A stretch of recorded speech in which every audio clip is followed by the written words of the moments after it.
Have you ever wondered how a single emotionless text could unravel years of love and ignite a firestorm of unbreakable determination? Picture this: a message that drops like a bomb, leaving you questioning everything, yet somehow, it becomes the catalyst for the most epic comeback you've ever heard. Stick with me through this raw tale of betrayal, heartbreak, and triumphant revenge, because by the end, you'll see how rising from the ashes isn't just possible. It's the ultimate power move that changes everything. It all began with a single text message. Just those few words on the screen, no punctuation marks, no hint of feeling, no real explanation at all. "I'm going with him." That's all it said. No apology, no suggestion that we should sit down and talk it through. Just those four stark words, as if I were some temporary stopover she'd decided to leave behind ahead of schedule. I must have read that message over and over, at least 8 times, searching for something more. She didn't even bother mentioning his name, just him, like I was expected to fill in the blanks, but deep down I already knew exactly who it was. And trust me, what happens next will keep you hooked. Secrets unravel, empires rise, and justice serves itself in the most satisfying way imaginable, proving that the best stories aren't about falling. They're about soaring higher than ever before. Her family had been laying the groundwork for this for months, dropping those not-so-subtle hints at every family gathering. Little comments that built up over time, like, "Colin's parents have all these influential connections, you know." Or, "Colin just got another promotion. It's really impressive for someone his age." And then there was Colin's whisking his parents off to Paris. Isn't that just the sweetest gesture? All the while, I was out there grinding away, trying to get my tech startup off the ground from this dingy shared workspace with lights that flickered endlessly and a vending machine that seemed determined to swallow my last dollars without giving anything back. But I was creating something genuine, something I poured my heart into, something we were meant to chase together as a team. Her family, though, they weren't interested in dreams or potential. They craved tangible proof, the sort that shows up in fancy cufflinks and impeccable credit reports. I remember sitting there, frozen, staring at that cold message while the kettle wailed in the background like an alarm I couldn't silence.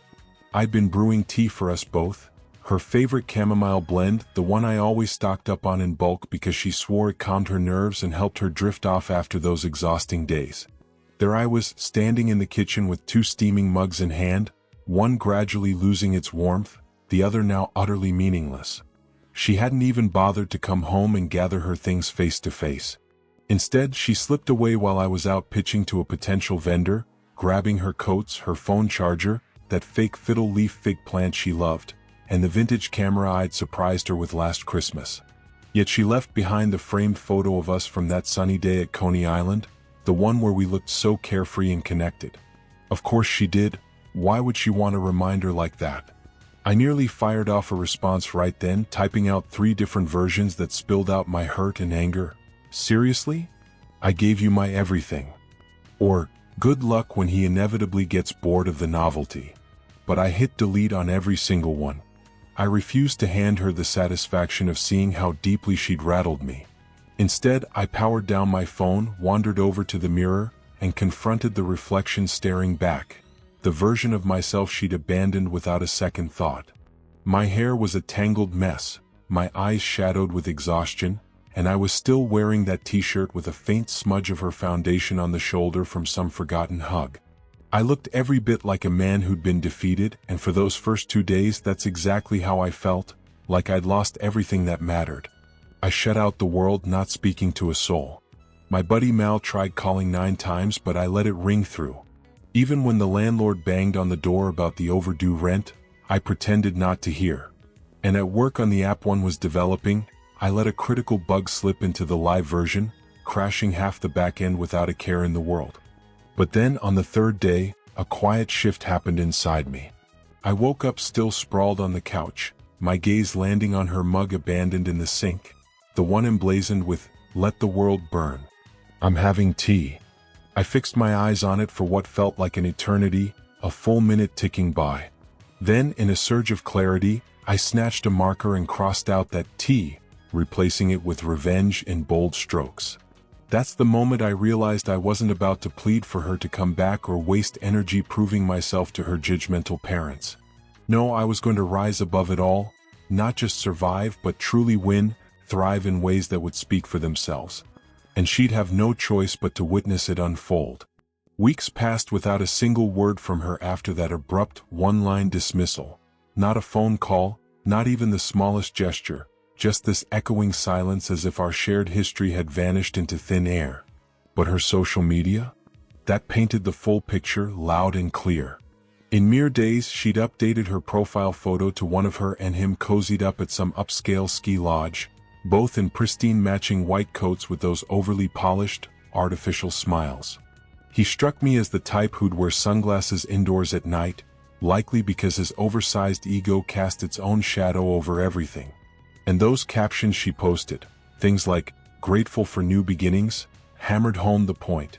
While she was embracing her so-called fresh start, I was still grappling with the raw pain of our ending, struggling to catch my breath. Mutual friends began reaching out with messages, some awkwardly checking in with, "Are you okay?" As if this had been a gentle parting instead of her shoving me aside like forgotten scraps from last week's meal. One friend, Drew, even forwarded a screenshot from her story. There was Colin. Yes, that's his name, as predictable as it sounds, presenting her with a brand new car. Not some sensible pre-owned sedan, but a top-of-the-line luxury SUV, fresh off the lot, complete with a giant ribbon tied around it like a gift from a fairy tale. I couldn't tear my eyes away from that image for hours, not out of longing for her, but because it hit me how effortlessly she'd swapped out our entire life together for features like leather seats and advanced lane assistance. We'd faced real hardships side by side, we'd made tough sacrifices. She was right there in the trenches during those early startup days when takeout was a luxury we couldn't afford, when I had to borrow cash from my cousin just to replace a broken laptop charger. She witnessed the sweat and dedication I invested, pulling 3 consecutive all-nighters without complaint. She squeezed my hand tight when my first big investor disappeared without a trace. She whispered that I was bound for greatness, that something monumental was on the horizon for us.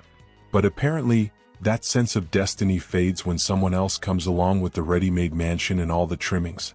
What stung the deepest was remembering how she'd once confided in me that money meant nothing to her, that her family's fixation on appearances and status turned her stomach. She insisted she craved authenticity, something raw and true. And I was that. I was undeniably real. Maybe too real, too grounded in the messiness of life. So when things grew challenging and uncomfortable, she bolted back to the safety of approval, to being the chosen one in her parents' eyes once more. I toyed with the idea of confronting her directly, of crashing one of their elegant family dinners and declaring, "Hey, remember me? The guy you once championed before the allure of stock options took over." But I held back, choosing a different path. I dove headfirst into my work, not from some place of inner strength at first, but simply because it was all I had left to cling to.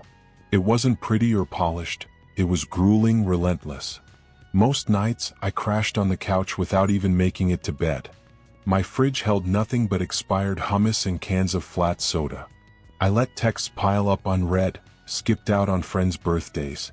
My routine narrowed to a simple cycle. Wake up groggy, fix my stare on the computer screen, code furiously, hunt down bugs, collapse from fatigue, and do it all over again the next day. Yet in that isolating quiet, something unexpected began to bloom. My app started attracting real users, slowly at first, then building momentum. A journalist stumbled upon it and penned a modest article that caught some eyes. Then a popular TikTok influencer created a glowing video review, and suddenly the buzz was everywhere. Funding opportunities trickled in tentatively, then flooded like a dam had burst. I kept it close to my chest initially, not sharing the news even with my inner circle.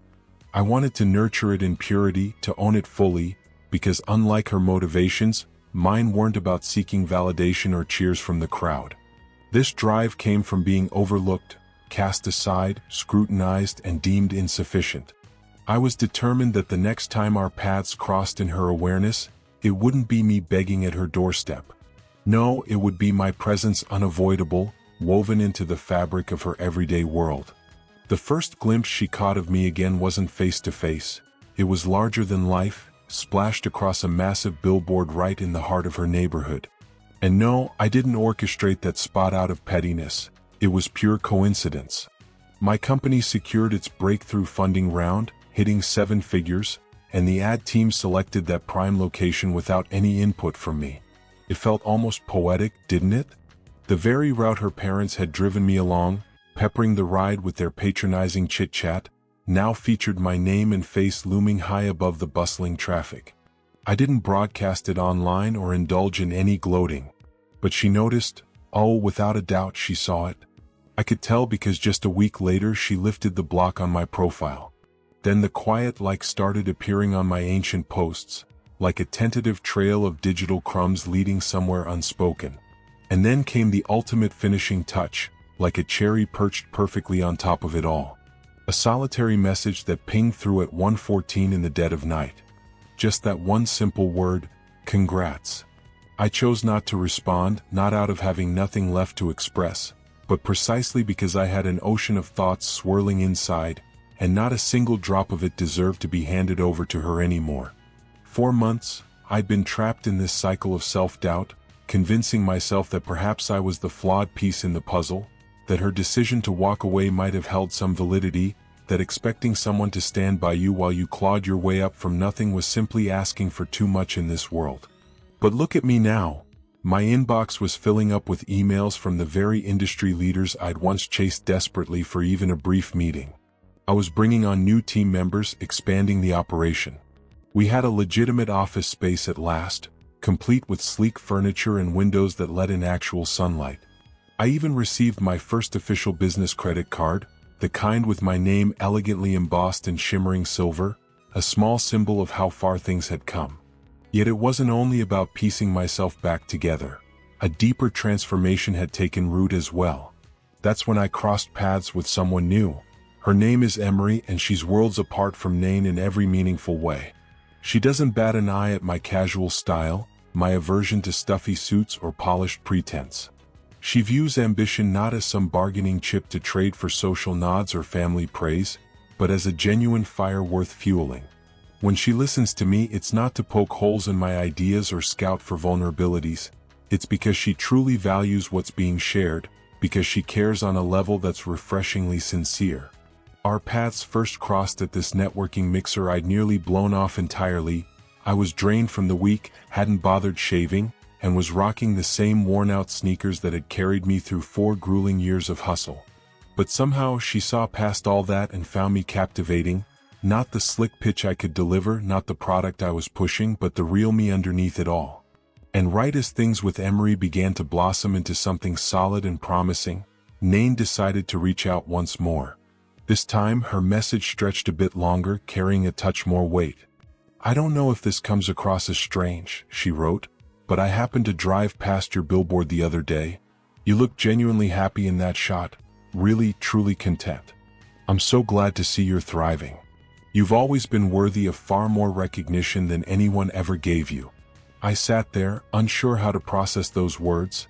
They landed awkwardly, arriving far too late and feeling overly scripted, as if she'd spotted my ship pulling away from the harbor and suddenly felt compelled to chase after it, if only to claim she'd made an effort. But I had no intention of slipping back into the role of her safety net, her fallback option whenever life with her so-called perfect match grew complicated. I refused to be the emotional cushion she could land on softly while her high-flying boyfriend juggled his executive demands and left her hanging. And as for Colin, well, he didn't exactly emerge as the hero in this unfolding tale. Whispers started circulating through our shared circle of friends, little snippets of gossip that painted a clearer picture. It seemed he was pulling those late nights at the office, far too often for comfort. Nain's feed went quiet on the couple photos, no more staged snapshots of their glamorous escapades. Then came the word from someone close. She'd packed up and left his upscale condo behind. The rumor mill spun tales that his parents had soured on her attitude of all things. The irony hit like a punchline I couldn't ignore. Yet I didn't revel in it, didn't pump my fist in some triumphant vindication. Instead, a strange emptiness settled in. You see, when someone discards you as if you were worthless trash and then you climb out of that pit to stand tall, the space once occupied by those fiery revenge daydreams just evaporates. It dawns on you that no amount of success or empire building can erase the hurt they inflicted. It simply underscores the truth that you never required their presence to shine in the first place. Even so, I wasn't naive. I sensed this wouldn't be the final chapter with her. People who abandon you for what seems flashier and more appealing rarely anticipate the day when what they left behind eclipses them entirely. It unfolded on a dreary Tuesday, the sort where the rain pours steadily and the sky hangs low, as if it couldn't muster the energy to brighten up past mid-morning. I was deep in the office, putting the final touches on a game-changing partnership agreement that promised to catapult us forward, when the receptionist buzzed through the intercom with a note of hesitation in her tone. "She claims she knows you personally," she said. "No appointment on the books, but she's insisting on staying put." I didn't need her to utter the name. I felt it in my gut, a chill spreading like frost. My insides twisted into knots as I made my way to the lobby, and sure enough, there stood Nain, draped in an elegant beige coat that likely carried a price tag rivaling my entire first year's rent on that old apartment. Her hair was impeccably styled, her expression carefully neutral, but that radiant glow she'd once carried so effortlessly? It was dimmed, absent. Something lingered in her eyes, a vacant, almost haunted quality that spoke volumes. She attempted a smile as our gazes met. "While this setup is impressive, it's massive," she remarked. I held my tongue, offering nothing but a steady stare in return. This was the very woman who'd ended us with a curt text, who'd disappeared into a life of opulence only to resurface now that my story was making waves, my face popping up in industry magazines and beyond. And here she was, materializing unannounced, acting as though the months of silence had been a mere pause. "I was just passing through the neighborhood," she explained, striving for a breezy, nonchalant vibe. "Thought I'd drop in and check on how you've been holding up." The words rang so hollow, so transparently false, that I didn't even react with surprise. This wasn't a spontaneous visit. She'd orchestrated it down to the detail. The coincidence wasn't lost on me. Barely 2 weeks had passed since leaks about my company's bold expansion plans hit the wires, and a press shot of me shaking hands with a top executive from a Fortune 100 powerhouse had sparked a minor viral buzz. All at once, I was back on the radar, relevant in her eyes again. I guided her to a private meeting room, away from prying eyes and the potential for office chatter to spread like wildfire. She settled into the chair opposite me, her posture evoking memories of our early dates, full of possibility. But I didn't mirror her lean in, didn't inquire about her life or well-being. I simply sat there, patient, letting the silence stretch until she filled it.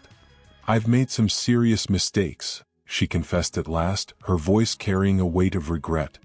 I didn't fully grasp the immense pressure my parents were piling on me. I convinced myself that Colin was the secure choice, the safe harbor, but it turned out to be nothing but an illusion, all surface and no substance. I remained quiet, absorbing her words without interruption. A fire raged inside me, urging to unleash the truth, that she hadn't merely departed. She'd stripped away my dignity in the process. She'd allowed her parents to belittle me, treating me like a fleeting experiment she needed to graduate from, and not once had she stepped up to defend what we had. Our 4 years together? She'd reduced them to a mere rehearsal before stepping into what she deemed her authentic existence. And now, with that polished dream shattering around her, she suddenly recalled the man who'd started with empty pockets but overflowing aspirations. She pressed on, her words tumbling out. She spoke of missing our shared laughter, the effortless joy we once had, and how she still kept that lopsided candle I'd crafted for her, the one that reeked of overcooked cinnamon from my amateur attempt. Then came the question, "Are you involved with anyone these days?" Part of me toyed with the idea of fabricating a "no," just to watch that spark of possibility light up her features before I doused it coldly. But I opted for honesty instead. "Yes," I replied evenly. "Her name's Emery. She's genuine, compassionate, the real deal." Nain averted her gaze downward, and in that instant it clicked. She'd arrived harboring expectations of an open invitation, a pathway back in. What she encountered was an unyielding barrier. "Do you hate me?" she whispered, her voice barely above a hush. I paused, weighing my response because the reality wasn't a straightforward binary. Hatred didn't capture it. What I felt was pity for someone who'd possessed so much yet found it insufficient, who'd turned her back on a partner ready to offer the universe in exchange for one who merely leased his version of it, strings attached. I don't hate you, I told her finally, but I've moved on from reserving any room in my life for someone who never truly believed in it. Her lips quivered slightly and she nodded as if bracing for those exact words, though the sting was evident. She rose to leave without pushing for more. No embrace, no exchange of contacts, no vague promises of someday. Just a subdued departure, punctuated by one last lingering look, as if committing to memory a space she'd forever be barred from entering again. I lingered in that room long after the door clicked shut, my eyes fixed on its blank surface. Because in that moment, victory washed over me for the first time, not born from spite or a swollen ego, but from the profound realization that I no longer needed her in any capacity. Not even a whisper of dependency remained. In the days that followed her unexpected appearance, an unusual calm settled over everything. No desperate follow-up messages lit up my phone, no ambiguous hints dropped on social media, no intermediaries from our old circle probing for details or pleading her case for closure. It felt almost like she'd slipped away into the ether once more, but this round, there wasn't even a twinge of pain to mark her absence. I didn't hover by my phone, endlessly refreshing for a sign. I didn't dive into her old photos like some heartbroken teenager clinging to memories. All that washed over me was this sharp, unwavering clarity, a sense of finally seeing things as they truly were. Yet that quiet stretch didn't hold forever. It shattered on a lazy Saturday afternoon, right after Emery and I had returned from this inspiring charity tech gathering where I delivered a brief talk on bouncing back from setbacks and embracing failure as a teacher. The irony of it all wasn't lost on me, standing there sharing lessons I'd learned the hard way. We stepped through the front door carrying that satisfying, bone-deep fatigue that comes from contributing to something bigger than yourself. Something that truly makes a difference. Emery slipped off her shoes with a contented grin and offered to brew some fresh coffee, her voice light and inviting. That's the exact moment my phone vibrated with an incoming alert. A new message from Nain popped up, not a string of words this time, but a single image, a dimly illuminated snapshot of her apartment floor, cluttered with half-packed boxes, a solitary wine glass perched nearby, capturing what seemed like a poignant moving-out scene, perhaps laden with symbolism, or maybe just a calculated hook to reel me in. Below the photo, a brief caption accompanied it, "I miss being safe." Those words landed with an odd resonance, not stirring up pity for her situation, but highlighting how utterly foreseeable it all was. The instant her spotlight faded and the cheers died down, she turned back toward the one steady presence who'd always been there, applauding without demanding any glory in return. She'd labeled me as safe, as if that were somehow a flaw or a limitation. But what she truly implied was reliability, unwavering loyalty, the essence of a partner who stands firm through the storms, not the type who vanishes at the first sign of her luster fading. I held off on replying, didn't even mention it to Emery, not from any secretive motive, but simply because I refused to let Nain cast even the faintest shadow over the fresh chapter one was writing. She'd already claimed more than her share from me, precious time, shattered trust, hard-won inner peace. But later that evening, as Emery and I lounged on the couch, immersed in nostalgic reruns of a silly sitcom from the early 2000s, my mind kept drifting back to the incredible distance I'd traveled, how perilously close I'd come to throwing in the towel, to allowing her family's dismissive judgments to shape my identity, to embodying the resentful, destitute former partner they'd so smugly foreseen. Instead, I'd pieced myself together from the ground up, armed with little more than a glitchy old laptop, a heart scarred by betrayal, and an unyielding streak of determination that bordered on sheer obstinacy. And now, I shared my days with someone who embraced me not despite my quirks and origins, but precisely for them, celebrating the full spectrum of who I'd become. The following day brought yet another message from her, this one unfolding at greater length, delving deeper. "I can't stop reminiscing about those small, everyday moments," she wrote. "Your ridiculous morning playlist that always got me pumped up, The sweet habit you had of tucking little encouraging notes into my shoes before big interviews. She continued, I still don't understand why I tossed all of that aside so carelessly. I just got overwhelmed, panicked under the weight of it all. Everyone around me kept insisting Colin was the ideal match, the picture-perfect dream, but he could never measure up to you. He never had that depth. I wish I'd recognized it back then before it was too late. I lingered over those lines for quite a while, absorbing their weight. A fierce urge bubbled up to fire back something cutting, to unleash the pent-up frustrations I'd bottled for over a year, but I restrained myself. In this phase, my lack of response became the most powerful statement I could make. She was chasing some form of absolution, a way to ease her regrets. Meanwhile, I was firmly fixed on the horizon ahead, building toward what came next. A few days later that week, she materialized again, not invading my workspace this time, but lingering at a professional panel where I was scheduled to speak. I spotted her immediately as I descended from the stage, positioned toward the rear of the room, attempting to fade into the crowd without drawing attention. She held back from approaching, content, or perhaps compelled, to simply observe from afar, likely pondering the transformation from the man she'd known scrambling to repair frayed power cords on a grimy floor to this poised figure commanding a brightly lit platform, microphone gripped confidently, discussing themes of personal evolution and triumph over adversity. Our eyes locked briefly, and I offered a single nod, neutral, without warmth or invitation, just a simple recognition of her presence. She returned the gesture and then pivoted, slipping away into the throng. In that fleeting exchange, it struck me how the earlier version of myself would have pursued her, desperate for closure or reconnection. The shattered man I'd been might have convinced himself that genuine love warranted another opportunity, simply because she'd finally acknowledged her longing for what was lost. But the individual I'd forged in the aftermath? He was far too immersed in crafting the extraordinary life she'd once doubted was within my reach. 3 weeks drifted by, and just as I began to believe the chapter had firmly closed, an unexpected invitation arrived that caught me completely off guard. It came from a one-time mutual acquaintance hosting an upscale rooftop launch for their new wellness venture, and they'd extended a request for me to join as a featured guest speaker.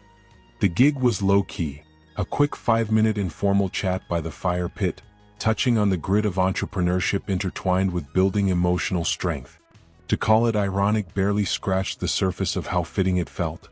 I nearly turned it down, hesitant to stir up old energies, but Emery gently nudged me toward accepting. This is your moment, you've more than earned it, she encouraged. Plus, it might be the perfect chance for certain folks to witness what real success and growth look like up close. The setting turned out to be breathtaking. Expansive glass walls everywhere, gentle jazz melodies weaving through the air, a sea of polished grins and genuine libations circulating among the guests. Faces from my past, people I hadn't crossed paths with in ages, suddenly recalled my name with surprising enthusiasm. As I positioned myself near the rooftop's perimeter, nursing a crisp ginger ale while mentally rehearsing my remarks, a voice pierced the ambience, one I hadn't heard in close to a full year, soft and achingly familiar, yet entirely out of place. Alice. I pivoted slowly. Naturally, it was Nain standing there. She appeared altered, not diminished in any way, but stripped of that overly manicured facade, as if she'd shed the constant need to perform, revealing a more authentic side I hadn't glimpsed in her for what felt like forever. Still, I kept my defenses intact, unwilling to let a rush of sentimentality blur the lines of what had transpired. I had no idea I'd bump into you here, she claimed. It was an obvious fabrication. She'd been aware of my involvement. The event had buzzed about it, and my name graced the promotional flyers for all to see. I responded with a casual nod. Seems like the city shrinks when you least expect it. She managed a tentative half-smile. I caught your interview from last week, the one on that popular business podcast. You dove into topics like loyalty, emphasizing how some only rally behind you once the crowd does. I offered no verbal reply, allowing the quiet to convey my stance. She glanced aside momentarily, then met my eyes again. I wasn't prepared for the depth of what we shared, that's the honest truth. I convinced myself I required someone wielding influence and status, but what I truly needed was a person with genuine heart. You possessed both qualities in abundance. I just failed to appreciate them until they slipped away. And there it hung in the air, the raw admission, likely one she'd practiced mentally countless times, anticipating that I'd melt, perhaps extend an olive branch like suggesting a casual drink or a future catch-up. The man I used to be might have fallen right into that trap, cracking open the door just wide enough for her to wedge her way back inside. But as she dwelled on the past, I dedicated every waking moment to propelling myself ahead. "I'm pleased you've come to that realization," I said at last, my tone even and composed. "But you've uncovered it for your own sake, not for whatever us might have been. There's no foundation left to rebuild upon." She blinked rapidly, clearly taken aback by my unflappable demeanor, my quiet assurance, as though she'd braced for resentment, lingering hurt, or even a subtle indication that I'd been holding out for her to admit her error. Yet I stood there transformed, no longer that vulnerable figure. And then, in a twist that felt orchestrated by the universe's sense of justice, Emery materialized at my side. She approached with effortless grace, slipping her arm through mine, and directed toward Nain a sincere, self-assured smile, the kind born from inner security, with zero need to compete or demonstrate superiority. I didn't need to make any formal introductions. Nain could tell right away who she was facing. Emery turned to me with that easygoing vibe and asked if I felt prepared to run through my speaking notes one last time. "Absolutely," I replied without hesitation. Nain eased back a step, her gaze shifting with a mix of deep-seated regret and quiet acceptance washing over her features. "It was nice running into you," she murmured. I offered a single nod in response. "You take good care of yourself." She hesitated there for just a beat longer, then pivoted and melted into the surrounding throng, becoming yet another anonymous figure amid a gathering of folks all striving to leave their mark. As Emery and I made our way toward the stage side by side, a profound realization settled over me. The most impactful move I'd ever made wasn't about disproving her doubts or settling some score. No, it was all about affirming my own potential, proving to myself that I had what it took all along. Exactly 1 week following that chance meeting on the rooftop, something unexpected arrived in the mail. Not a quick digital note or a fleeting text, but a genuine handwritten letter, sealed in an elegant envelope with my name elegantly scripted in that familiar slanted handwriting I hadn't encountered since the days she'd scatter sticky notes across my bathroom mirror as little surprises. Unfolding it revealed 5 full pages, covered front and back in her words.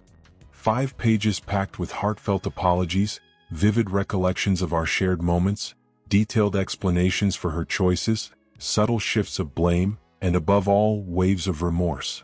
She poured out how she'd kept hoping for that elusive connection with Colin to ignite, how she assumed a sense of true security would eventually materialize, how she'd wandered through her days feeling like an outsider in her own existence. She reminisced about the way I'd hum softly to myself whenever I zeroed in on a task, how I'd nail her coffee order even on days when she drew a blank herself, how I'd truly noticed her in a way no one else ever had. The section that lingered with me the longest came toward the close. She penned, "I failed to grasp that I was shattering something authentic in my pursuit of something superficial and glittering." Those words embedded themselves deep in my core, echoing for hours. But here's the unvarnished reality: she hadn't shattered anything irreplaceable. She'd simply forsaken it, walked away without a backward glance. And now she was attempting to circle back as if our story had merely been on hold, as though life came equipped with a simple rewind feature to erase missteps. I chose not to pen a response. I didn't dramatically torch the letter or splash it across social media in search of validation or pity. Instead, I tucked it away in the depths of a drawer, buried beneath a pile of forgotten notebooks from earlier times. Not out of any desire to cling to it as a keepsake, but as a personal anchor. A reminder of the immense ground I'd covered since being the man who'd interpret such a gesture as a beacon of possibility. I chose not to pen a response. I didn't dramatically torch the letter or splash it across social media in search of validation or pity. Instead, I tucked it away in the depths of a drawer, buried beneath a pile of forgotten notebooks from earlier times. not out of any desire to cling to it as a keepsake, but as a personal anchor, a reminder of the immense ground I'd covered since being the man who'd interpret such a gesture as a beacon of possibility. The wildest twist in all this? My world didn't crumble into ruins after her departure. It burst into flames of progress, igniting in ways I never imagined. The company surged forward, establishing footholds in 3 major cities. We landed a prestigious government contract that once seemed utterly unattainable, a milestone that validated every late night and bold risk. I found myself guiding aspiring entrepreneurs who mirrored my younger self, those determined souls hunkered down in bustling coffee shops, scraping by on minimal sleep, fueled purely by an unshakable faith in ideas that others dismissed. And then there was Emery. She evolved into far more than a companion. She became the steadfast ally who toasted my victories without ever seeking the limelight for herself, who gently pushed me when self-doubt crept in, who remained unfazed by the scale of any achievement. She was the one applauding with unmatched enthusiasm, even in the quietest moments when no eyes were watching.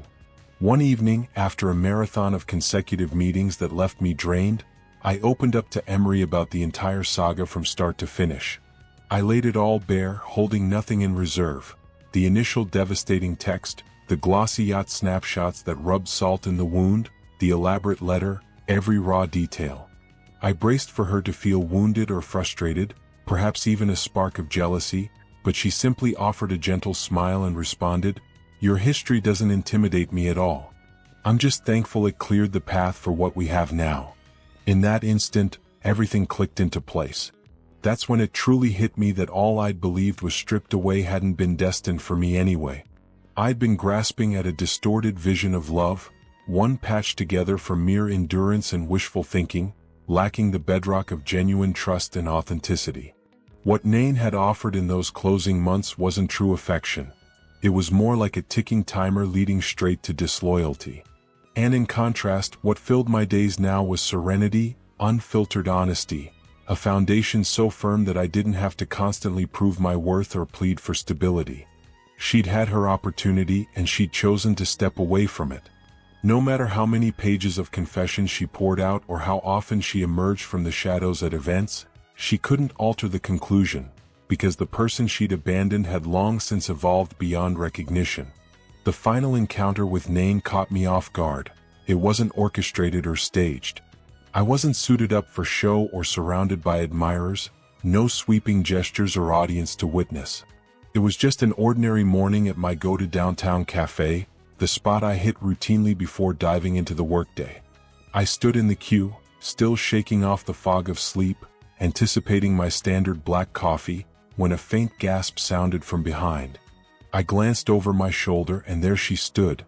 She appeared diminished, not in stature but in spirit, as if the burden of accumulated regrets had worn her down over time, threatening to erode her from within. Her smile emerged, but it fell short, never quite lighting up her eyes. I returned a courteous nod. "You look well," she ventured, her tone laced with an uneasy breathiness. "So occupied, so significant." "Just grabbing some coffee," I answered with a casual shrug. She let out a jittery chuckle. "I was referring to your life overall." I paused before responding, letting the moment breathe. My quietness seemed to underscore that the existence she'd once discarded now stretched far beyond her grasp. She inquired if I could spare a minute to sit and chat. Though my instincts urged otherwise, I consented, not driven by intrigue, but by a desire to seal that era definitively, rather than letting it linger unresolved.